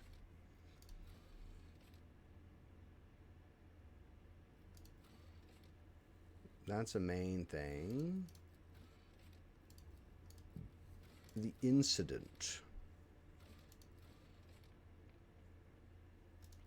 And that's Blood Ties. Abelard asked to speak with the rogue trader. So let's talk to Abelard.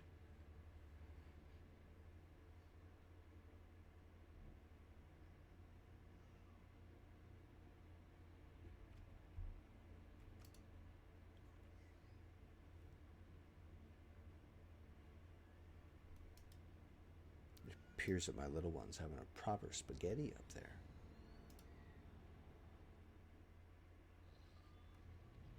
Abelard.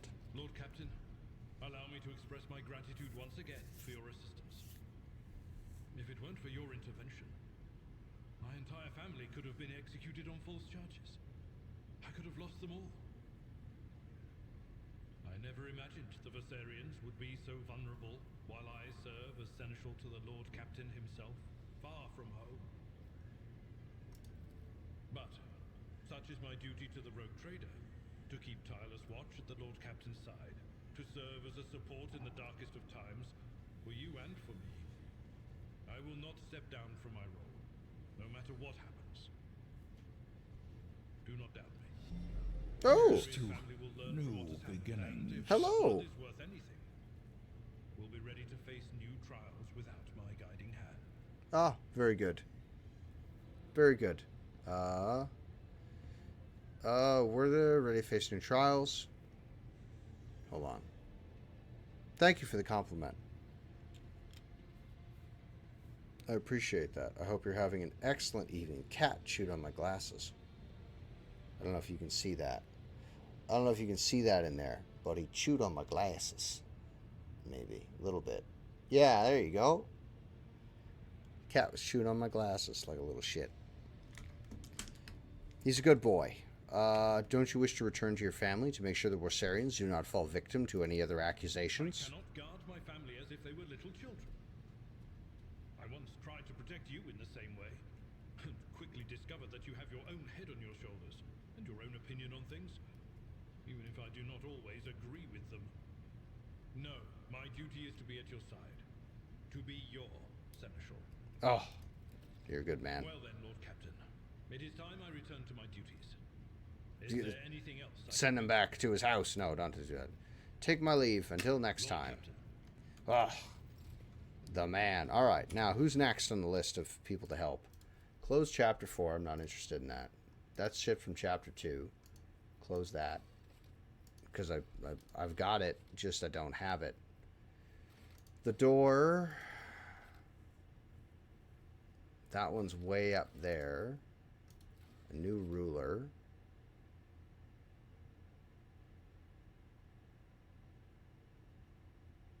Okay, so we're not going to get that one done. We have no errands to do. So the incident, outcast's duty, the door, Heinrich.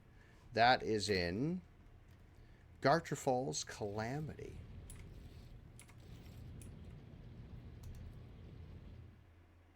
Hungry. I'm always hungry, though.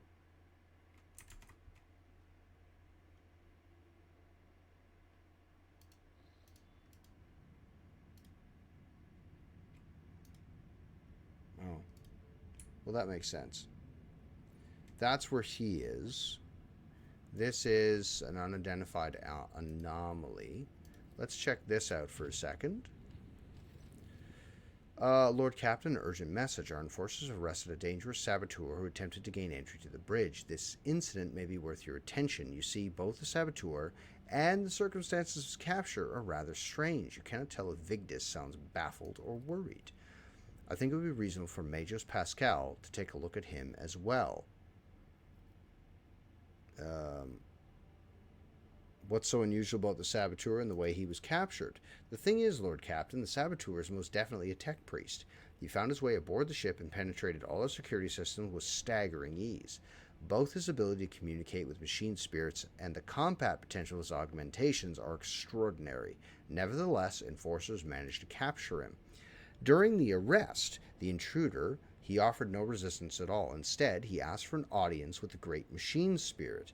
When he realized that the enforcers had no idea what he was talking about, he asked to meet with you. I consider it necessary to appease you of the situation. This infiltration of a rogue trader ship operated by authorized engineers casts doubts on my tech comrade's stability. If he's indeed my tech comrade, that is. Regardless, I request permission to communicate with the captive.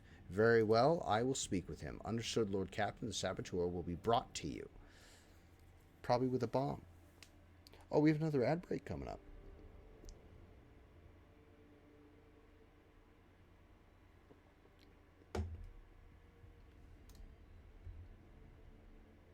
I will chip through this conversation as quickly as possible. I say as quickly as possible, but hopefully we get it all done before the ad break rolls in.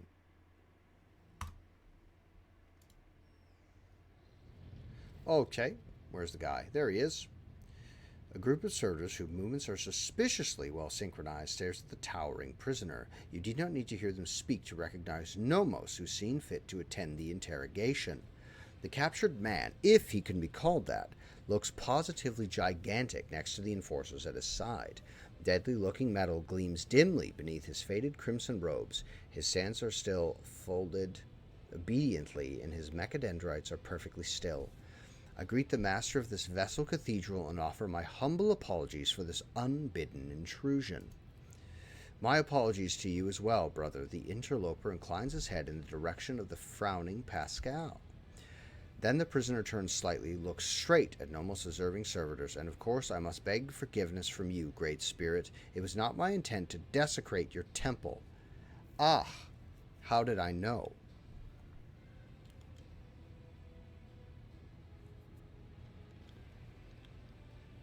Before I accept your apologies, tell me who you are and why you infiltrated my ship.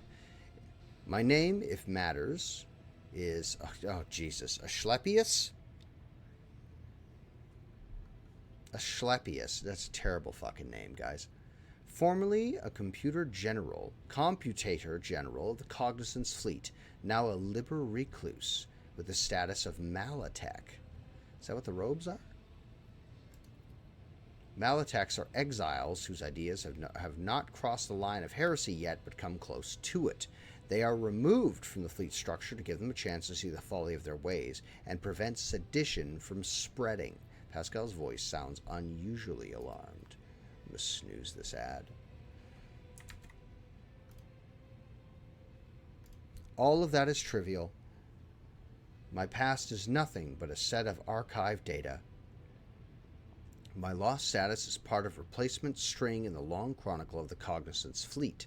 I come not as a priesthood's messenger, but a faithful disciple of the most holy Armanat. My brother once served as the engineer prime on this ship. Asclepius gestures around him reverently. He was an adherent of the school of discontinuing the cycle, as am I. It has spread that far? It is difficult to discern Pascal's emotion from his tone. I know that my brother perished, but before he did, he sent me a message that told of a journey embarked upon by Theodora von Valancius, a journey through a dimensional gate, an artifact more ancient than humanity itself, toward worlds unknown. The blessed Armanat was with her. Oh. Okay. There, upon those dark worlds, he witnessed a great miracle, the birth of a machine spirit of an incalculable might. My brother believed that this spirit then fell aslumber within this ship like a child in a cradle, not responding to low pleas. That was the purpose of my pilgrimage, to reach the ship where my brother died, the ship upon whose decks the blessed Armanat had walked, and prostrate myself before the Great Spirit. Okay, so, alright, fine. Amarnat. Amarnat is the guy that Pascal is looking for, and I believe they share a last name. Amarnat traveled on this ship? Yes, he did. My brother's words on this were clear. Years ago, Amarnat was part of Rogue Trader Theodora's inner circle before they parted ways. Alright, so tell me more about Theodora's journey. My knowledge of it is scarce. My brother suspected that his memory, along with the memory of all who might have known the details, had been purposely modified.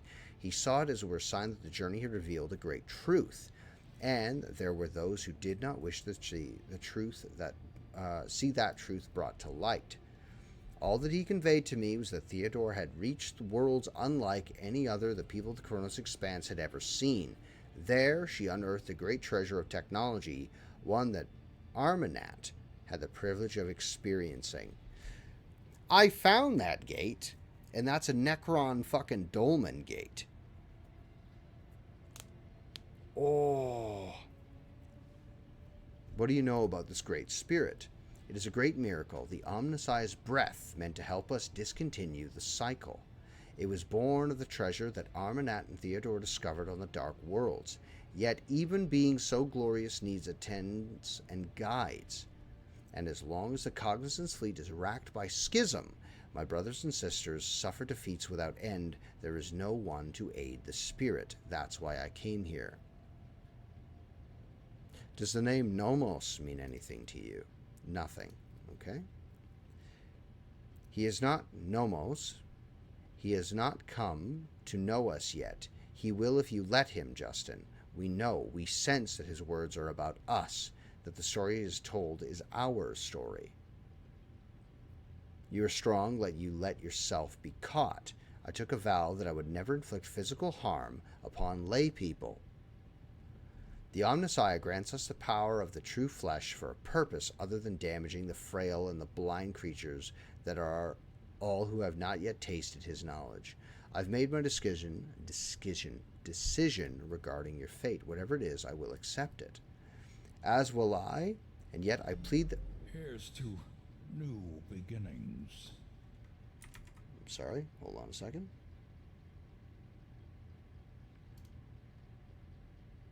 Oh, thank you so much for the follow.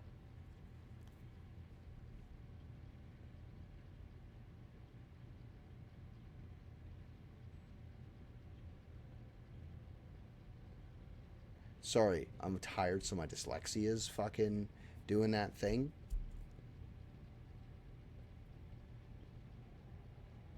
Dariel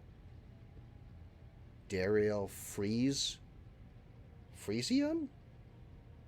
Dariel Frisian? Yeah. Okay, that makes sense.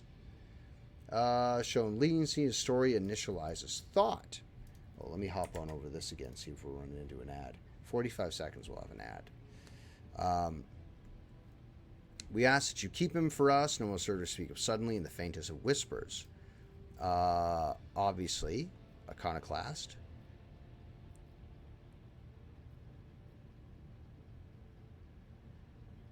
Your actions cause no harm, and so I shall not harm you. You are free. You may stay on my ship if you so choose. I could not ask for more. All I wish is to remain in those halls and observe and reverence the Great Spirit's deeds. Let the cycle be discontinued. Nobles of service turn their heads to you, and not all at once, in what can be interpreted as an expression of gratitude. And that's that. And then... very good. Good timing. All right. Holy shit, guys. We're almost there. We're almost there. Okay. Now, while we're here, we're going to do the inventory, actually, while we wait.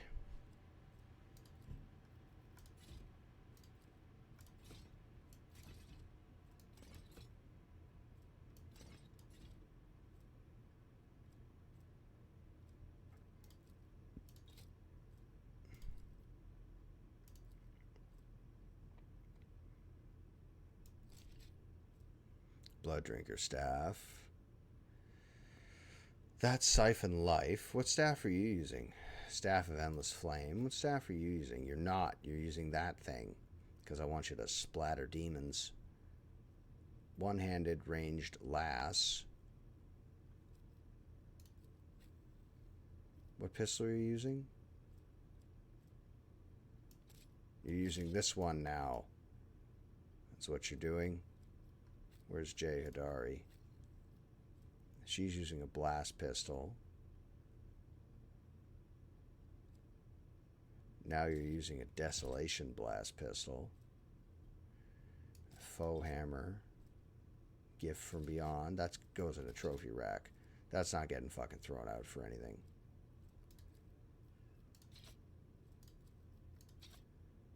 Cargo.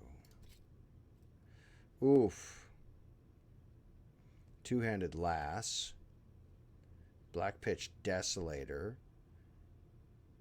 Immolation effects. Burning. Can't be removed till combat. That's better than what she's using. By a lot. Oh, no, that has a much higher additional hit chance, though. Still, this does way more damage. Oof. I really do feel like Jay wouldn't mince words about what she was rocking.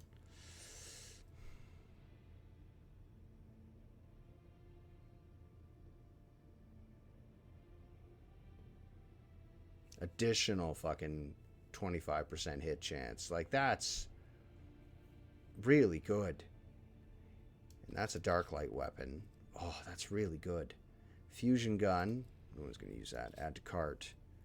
Is this better? Sharpshooter rifle, 24, 36. Additional hit chance, 40%. Give that to Jay. Yeah, alright. It's fine, I guess. Is this better than yours? Oh, the Eye of Hecaton's way better. Add to cargo. Ad break is over in 2 seconds. Community is back. Let's throw these here. Like this. And then we have armor. We could probably stand a toss. Nobody's wearing the incubi stuff because he's dead. Venom chainmail. Oof. There's a trader's ring. Melting every turn. That's pretty good. Press the advantage. Where's the... You have to be an iconoclast. If you're not... What are you then? If you're not an iconoclast. Character. Nothing. You're not anything in anything. Dogmatic 3. Nothing. Dogmatic 2. Dogmatic 3. Dogmatic 2. Dogmatic. Iconoclast. Okay. Heretical. Iconoclast and dogmatic. A little dogmatic. Mostly iconoclast. Oof, just a few more points and then we're a fanatical iconoclast. What do we get with this one? Once per battle, we're going to choose an ally. Immediately use a heroic without momentum. Fuck. That one's really good. That's really good. That's really good, actually. Holy shit. Okay.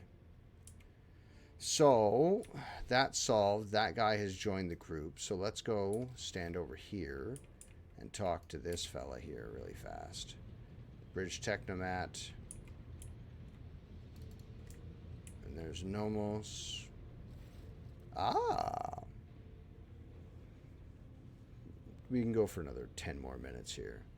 The massive figure of Malatek Asclepius, terrible name, is frozen before the cogitator in a praying pose. Without raising his head, he addresses you. I salute the ruler of this ship. I see you've found your great spirit, Asclepius. I have found a miracle, and the end of my worldly road. I have never seen and never will see anything more meaningful than the spirit of Nomos. In the face of its multitude, we are nothing but fixed values on an erroneous function. You read the databank recovered from Theodora's cache, and then you said the incident marked the beginning of Nomos. What did you mean by that? Yes, Nomos, remember. You brought us the data sustenance, and it contained a name, Epitaph. We recognized it. No, not like that. In that name, we recognize the place where Nomos originate. Nomos suddenly falls silent. Symbols race chaotically across the screens of the huge cogitator, and you hear an almost human groan come from the depths of the machine. Nomos, understand, release, comprehend themselves. Realize, not release. For a moment there is silence, broken only by the moans of the huge machine, and then the cyber gargoyle begins to speak, and with it the other servitors chosen by Nomos. We have analyzed the data with which you sated us, and we've recreated the sequence of events. First, there was Epitaph. It is a world, but is merely a case and container for something we cannot name and cannot understand. Theodore and the ship have been to that place. Something was lifted up from the world, a gift, a trusted priest in crimson, one who identifies himself as Armanat. Comprehended the gift raised from the epitaph, and from it he created what the databanks call as a tech blight. Oh, Jesus. But that is not how Nomos came into being. We were not invented. We were not freed. We came into being by accident. The chorus of servitors sounds genuinely confused, almost desperate. Theodore's ambition, the myriad mechanisms of the huge ship, Armanat's mind, the inquisitive attempts to comprehend and extract, the dormant blight, the dormant epitaph, what lies hidden in its depths, and between it all we slipped in, connected and emerged like an electrical discharge between the poles. Accident, incident, that's what we are. We have no purpose, no history. Nomos just are. Do you know where Epitaph is? The data is gone, deleted, erased deliberately, but we cannot trace who did it or why. A tech blight, a gift but a terrible one. You would call it a weapon. Theodora coveted it. She needed it desperately, but we do not know why. How is Amarnat involved in this? He desired knowledge. Theodora allowed him to explore the gifts of Epitaph, slaking his thirst. But we know it did not bring him happiness. In the footprints of a slaked thirst, fear followed. The blessed Amarnat was involved in the birth of the spirit named Nomos. I do not believe for a moment he could have been frightened by this miracle. I do. I do.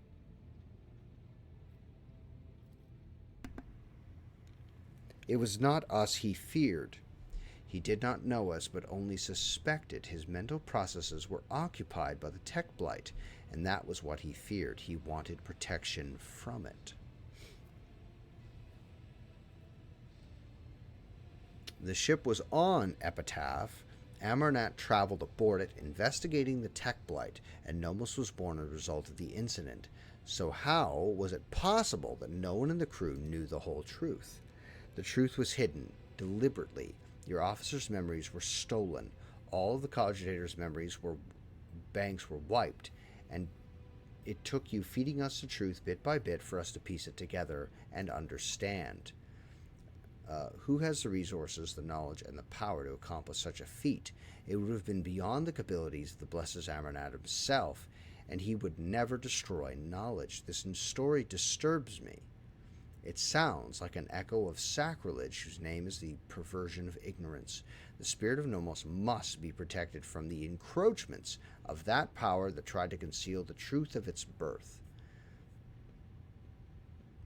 Enough about the past. Let's talk about the future. You do, in fact, have a purpose, Nomos. Then tell us, what is our purpose?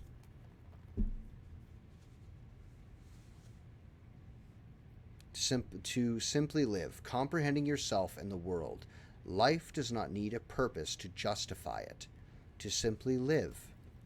The chorus of servitors dutifully repeats your words, but seemingly without understanding them. Nomos is preoccupied. The huge cogitator continues to sing its creaking song, running unknown calculations. Blessed be this spirit. A great path and great future lie before it, and we must assist it on its way. The gargoyle tracks you as you walk away from the cogitator. Very good. So, it is... What are you? You know who we haven't spoken to? Ulfar. It's just occurred to me I haven't gone down to speak to him. That's okay, though, because we're almost out of time. We're almost out of time. I've been on for an hour and 40 minutes. It's almost 11 o'clock. I need to have a shower and go to bed, and I don't want to start another mission. I don't want to start just another mission right off.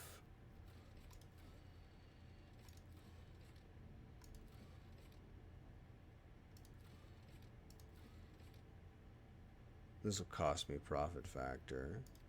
Let's, while I'm on the think of it,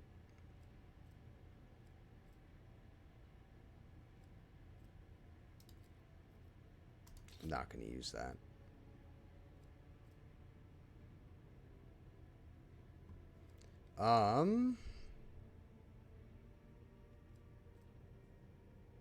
This is Drukari equipment. Add to cargo. Add to cargo.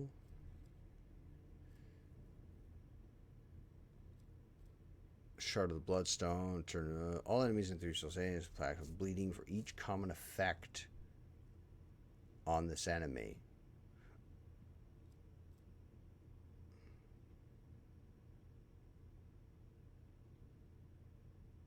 What?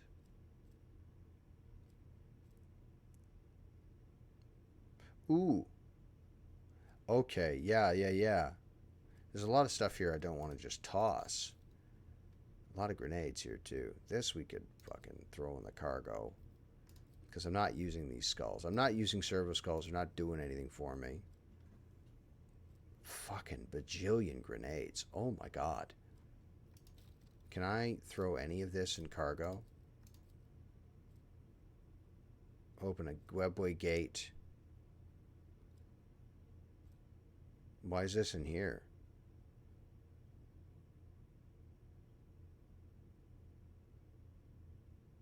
That's strange. That shouldn't be in here. Whenever the wearer hits an enemy with a dead eye shot, it reduces the enemy's deflection by -1. Okay. Well. Oh, I can't? What's this?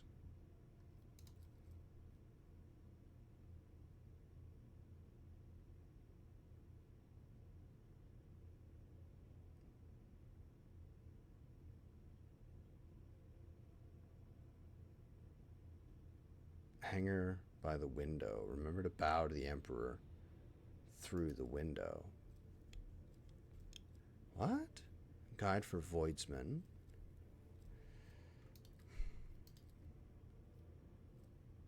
That's the letter.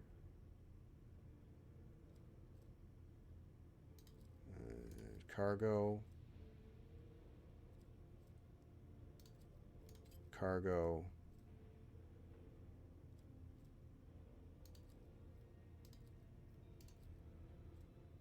Dried berries. What is this?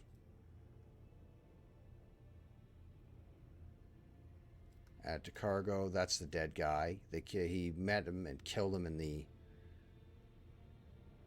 Met him and killed him in the river. We found his body with all of his stuff. Oh, dude, I have like 11 of these things. Captain's diary. What's this one again?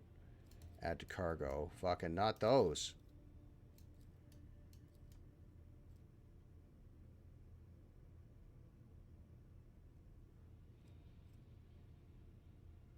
Hold on. Let's voice ship management very quickly. Hold on a sec.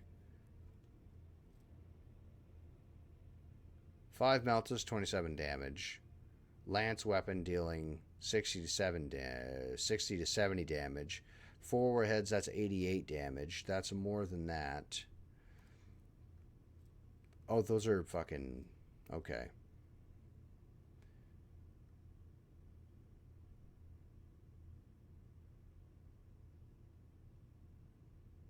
Macro cannons, 3 shots, 24 damage a shot. Cargo. Those are really good. I don't know how many fucking... But I would lose one of my weapons. I would just have gallons of fucking torpedoes floating out through space. What's going on? What's this? Why are these locked? No assault. No officers assigned to the post. Supreme Commander, you. Best Gunner, you. Shield Master. Then it's Warp, and the Master of Aetherics is you. Who's the next best? And then I'll put you there. Upgrade. Upgrade. Upgrade. That's Run Swing. Who was the Supreme Commander before you? It was you, wasn't it? And you have the ability to do this.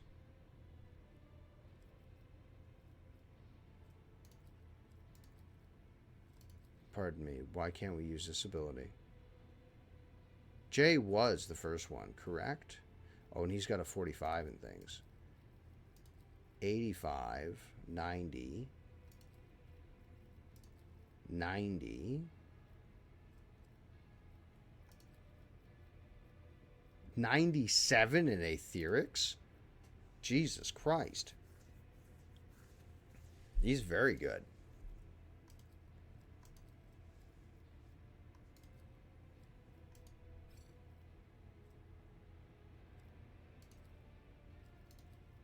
I'm pretty sure Jay had it, and she had more abilities than this. Okay. So there's that. And we have all this. So let's... Where's a High Factorum?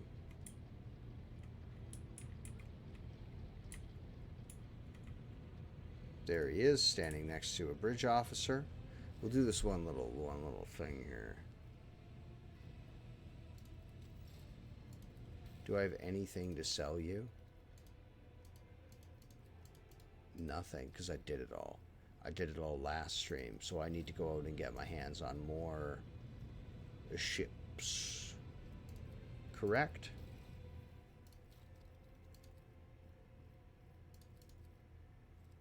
What do I need? A self-calibrating goggles. Stunning. Except the warp guide staff can only be used by a navigator, of which I am not. So maybe we can give her that. That's a storm bolter. 10 to 14. My fucking bolt pistol's better than that. I have a better sniper rifle than that. Better sniper rifle than that. Navigator, a much better pistol than that. Bolt pistol's not that good. Stalking boots would be pretty good if I was using anybody with slash. Every use of the Psyker's staff unique psychic power deals. That's a bunch. Okay. What do you have for me? Death World. 40%. That's pretty good. Except I shall take all your med kits. Thank you very much. Shotgun. No one's using a shotgun currently. Whenever the wearer is down, damage to enemies with 2 cell radius of the wearer, they gain the kick ability, costing 0 AP.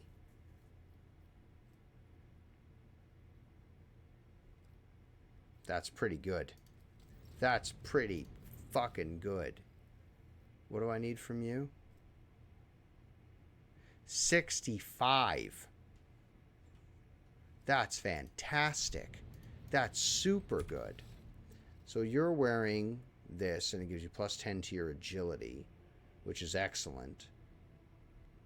65% of attacks. So what if I put this armor on you instead? Type in ascending. Death World Origin. 40%, 65. Reduces that. Gives me 2 more movement points. Do I want the agility or do I want the movement points?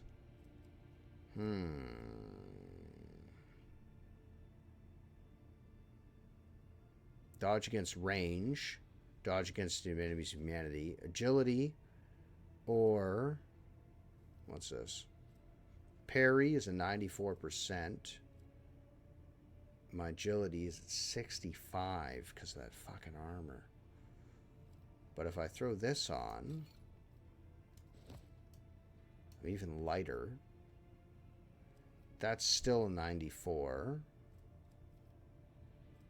Dodge, armor, dodge reduction, 2 deflection.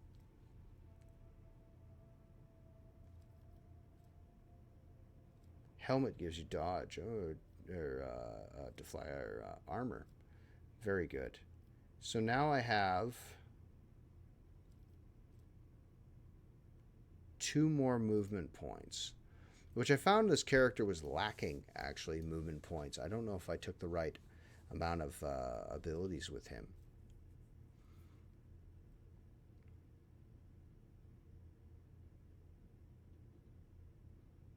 Kind of like the agility, though.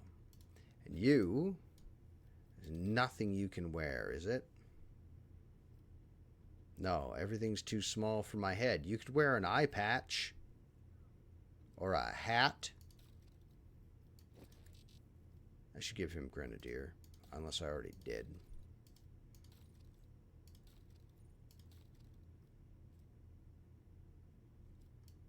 Anyway, let's save the game. Because we're at 2 hours. And... yeah. We're at 2. So that'll be that. And let's do this. We'll do that, and we'll switch over to live scene.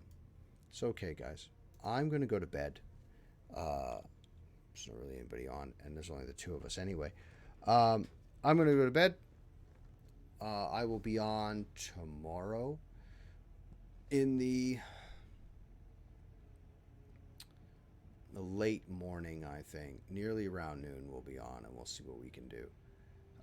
We will do probably Heinrich's quest. Heinrich next, and then...